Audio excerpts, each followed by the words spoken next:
കഴിഞ്ഞ ദിവസം ഇസ്രായേലിന് നേരെ ഇറാൻ നടത്തിയ മിസൈൽ ആക്രമണത്തിൽ അതിശക്തമായ രൂപത്തിലുള്ള പ്രത്യാഘാതങ്ങളാണ് ഇസ്രായേലിൽ ഉണ്ടായിരിക്കുന്നത്. ഒരു മിസൈൽ ആക്രമണത്തിലൂടെ 40ഓളം ബിൽഡിങ്ങുകൾ തകർന്നു എന്ന സംഭവങ്ങളാണ് അന്താരാഷ്ട്ര മീഡിയകൾ പുറത്തുവിട്ടുകൊണ്ടിരിക്കുന്നത്. അതേസമയം ഈ വാർത്തകളെല്ലാം മറച്ചു വെക്കുന്നു എന്നതാണ് വസ്തുത. ഈ ചിത്രത്തിൽ നിങ്ങൾക്ക് കാണാൻ സാധിക്കും, ഈ വീഡിയോയിൽ നിങ്ങൾക്ക് കാണാൻ സാധിക്കും, വലിയ ദുരന്തമാണ് ഇസ്രായേലിൽ കഴിഞ്ഞ ദിവസം വിതച്ചിരിക്കുന്നത്. മാത്രമല്ല നിങ്ങൾക്ക് കാണാം, അൽ അറബി ചാനൽ റിപ്പോർട്ട് ചെയ്യുന്നത് സാറൂഖ് വാഹിദ്, ഒരു മിസൈൽ, ഇറാന്റെ ഒരൊറ്റ മിസൈൽ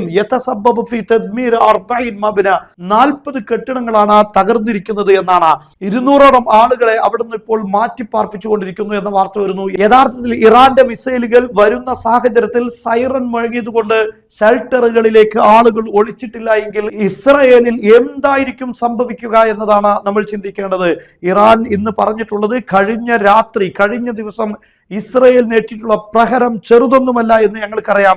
പക്ഷെ ഇന്ന് വരാൻ പോകുന്നത് അതിലേറെ ഗുരുതരമായിരിക്കുമെന്ന ഒരു സൂചന ഇറാൻ നൽകിയിരിക്കുന്നു. അത് എങ്ങനെയായിരിക്കും ആ ആക്രമണം എന്ന് നമുക്ക് കൃത്യമായി പറയാൻ സാധിക്കുകയില്ല. ഇപ്പോൾ ഇറാൻ സാധാരണയിൽ നിന്ന് വ്യത്യസ്തമായി അവരുടെ വ്യോമതലങ്ങൾ ശക്തിപ്പെടുത്തുന്നു. യുദ്ധവിമാനങ്ങൾ ഉപയോഗിച്ചുകൊണ്ട് ആക്രമണം നടത്താനുള്ള പദ്ധതിയിലേക്ക് കടന്നിരിക്കുന്നു എന്നല്ല, അവസാനമായി അമേരിക്കയുടെ താവളത്തിന് നേരെ ഈ വിമാനങ്ങൾ ഉപയോഗിച്ചുകൊണ്ട് ആക്രമണം നടത്തി, വളരെ വിജയകരമായ ആക്രമണം നടത്തിയെന്ന് ഇറാൻ പറയുന്നു. അതിനുവേണ്ടിയുള്ള തയ്യാറെടുപ്പുകൾ നടത്തിക്കൊണ്ടിരിക്കുന്ന ചിത്രമാണ് ഈ വന്നുകൊണ്ടിരിക്കുന്നത്. യഥാർത്ഥത്തിൽ ഇത് ഭൂമിക്കടിയിലുള്ള അവരുടെ സംവിധാനങ്ങളിൽ നിന്നാണ് ഈ ചിത്രം എന്നാണ് മനസ്സിലാക്കാൻ സാധിക്കുന്നത്. അതോടൊപ്പം ഇന്ന് വരുന്ന മറ്റൊരു പ്രധാനപ്പെട്ട വാർത്ത, ഇതുവരെ ഇറാന്റെ ഒരുപാട് സ്ട്രാറ്റജിക് ആയുധങ്ങൾ, വളരെ തന്ത്രപരമായ പല ആയുധങ്ങളും ഇറാന്റെ കയ്യിലുണ്ട്. ഇതെല്ലാം ഇപ്പോൾ ഉപയോഗിച്ചിട്ടില്ല.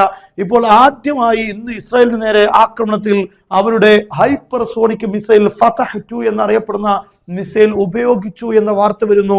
യഥാർത്ഥത്തിൽ ഇത് കണ്ടിന്യൂ ആയിട്ട് ഉപയോഗിക്കണമെന്നില്ല. പക്ഷെ ഇപ്പോൾ അമേരിക്കൻ ബേസിന് നേരെ അത്തരത്തിലുള്ള ഒരു ആക്രമണം ഫസ്റ്റ് ടൈം എന്നാണ് അതിനെക്കുറിച്ച് used for the first time, ആദ്യമാണ് ഇത് ഇപ്പോൾ ഉപയോഗിക്കുന്നത്.